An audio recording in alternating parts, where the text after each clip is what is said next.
విశ్వకర్మ భగవానుడి ఆ యొక్క కార్యక్రమము జయంతి మహోత్సవ కార్యక్రమం 5 రోజులుగా నిర్వహింపబడుతున్నది. అందుకు మన గ్రామస్తులం, మన మండలస్తులం, మన రాష్ట్రం, మనందరికీ కూడా ఈ పుణ్య ఫలితం లభిస్తుంది. ఎక్కడైతే భగవత్ కార్యక్రమం జరుగుతుందో అక్కడి ఫలితం అంతా కూడా మన రాష్ట్రానికి లభిస్తుంది, మన మండలానికి లభిస్తుంది, జిల్లాకు లభిస్తుంది. ప్రతి వ్యక్తికి కూడా ఆ పుణ్య కార్యక్రమము వాటి యొక్క సత్ఫలితం మనందరికీ కూడా లభిస్తుంది. విశ్వకర్మ విశ్వాని కర్మాని యస్య సహ విశ్వకర్మ. సమస్తములో కేవలము మన పంచబ్రహ్మలకే కాకుండా సమస్త మానవాళికి కూడా ఆయన పనితో ఆయన అనుగ్రహం కలుగుతుంది. ఎవరు ఏ కార్యక్రమం చేసినా విశ్వకర్మ లేనిదే ఆ కార్యక్రమం చేయలేము. ఈరోజు చూసినట్టయితే ప్రతి ఇంట్లో విశ్వకర్మ లేని ఇల్లు ఎక్కడైనా ఉందా చెప్పండి. ప్రతి ఇంట్లో విశ్వకర్మ చేసినటువంటి వస్తువు, విశ్వకర్మ నుంచి ఉద్భవించినటువంటి వస్తువు, చేసిన వస్తువు కాదు, ఆ స్వామి వారి నుండి స్వయంగా ఉద్భవించినటువంటి వస్తువు ప్రతి ఇంట్లో ఉంటుందండి. ఏ ఇంట్లో అయితే విశ్వకర్మకు సంబంధించినటువంటి వస్తువు లేదో వారి యొక్క గృహం అసలు ఉండదు.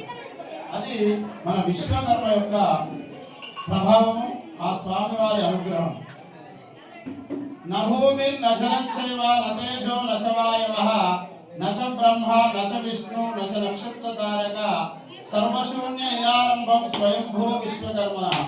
దాదాపుగా ఇది విశ్వ బ్రాహ్మణులందరికీ తెలుసు, కానీ సమస్త మానవాళికి కూడా ఈ యొక్క శ్లోకం తెలియజేయాలి మనందరం కూడా. నభూమి నజనంచైవ, భూమి లేని సమయమున, అగ్ని లేని సమయమున, వాయువు లేని సమయమున, పంచభూతములు లేక నిరాధారంగా ఉన్నటువంటి సమయంలో శ్రీమద్ విరాట్ విశ్వకర్మ భగవానుడు ఉద్భవించి వారి నుండి పంచబ్రహ్మలు, బ్రహ్మ, విష్ణువు, రుద్రుడు, ఇంద్రుడు, సూర్యుడు, ఆదిత్యుడు, అలాగే గౌరీ, లక్ష్మి, సరస్వతి, సచి, సంజ్ఞ, వారి నుంచి ఋగ్వేదము, యజుర్వేదము, సామవేదము, అధర్వణ వేదము, ప్రణవ వేదము, వాటి నుండి పంచాంగం కూడా చూడండి. పంచ సంఖ్య ఎంత ముఖ్యమైనటువంటిదో అన్ని కూడా పంచ సంఖ్యతో కూడుకున్నటువంటివే. ఒక చేతికి 5 వేలు ఉన్నాయండి. ఎందుకు ఉన్నాయంటే ఆ విశ్వకర్మ యొక్క సృష్టిలో మానవుని యొక్క సృష్టి ధర్మం కనుక 5 వేలు ప్రతి చేతికి కూడా ఉంటాయి కనుక. మరియు తిథి, వారం, నక్షత్రం, యోగం, కరణం ఇవన్నీ కూడా ఆ స్వామి వారి నుండి ఉద్భవించినటువంటివి. ఈరోజు ప్రతి ఒక్కరం కూడా ఆ విశ్వకర్మ అనుగ్రహంతో మనం జీవిస్తున్నాం. 84 లక్షల జీవజంతువులు కూడా సెప్టెంబర్ 17 రోజున ఆ విశ్వకర్మ భగవాన్ని తప్పకుండా తలుసుకుంటారు. అది శాస్త్రంలో చెప్పబడింది కూడా. తిథి మనుప్రోక్తం వారస్య మయ సంభవ నక్షత్రం త్వస్తు బ్రహ్మంచ శిల్పి యోగస్తదైవచ విశ్వజ్ఞ కరణంచైవ పంచాంగో అధిదేవత.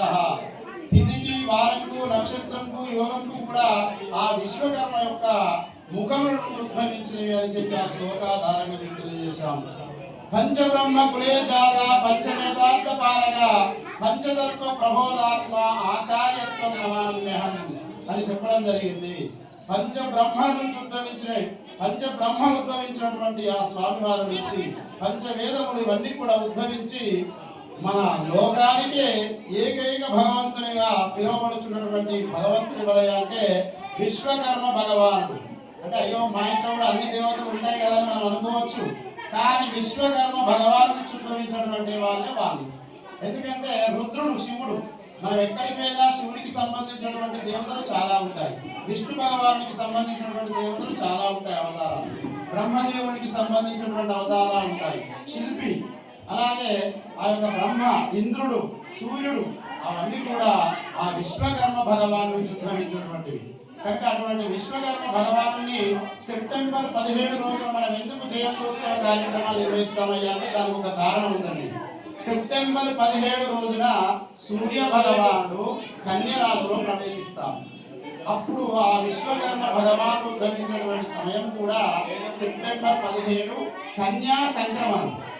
సెప్టెంబర్ 17 ఇంగ్లీష్ తేదీ కనుక ఒక రోజు అటు ఇటు కావచ్చు, కానీ కన్య సంక్రమణంలో మాత్రము ఆ స్వామివారు ఉద్భవించారు.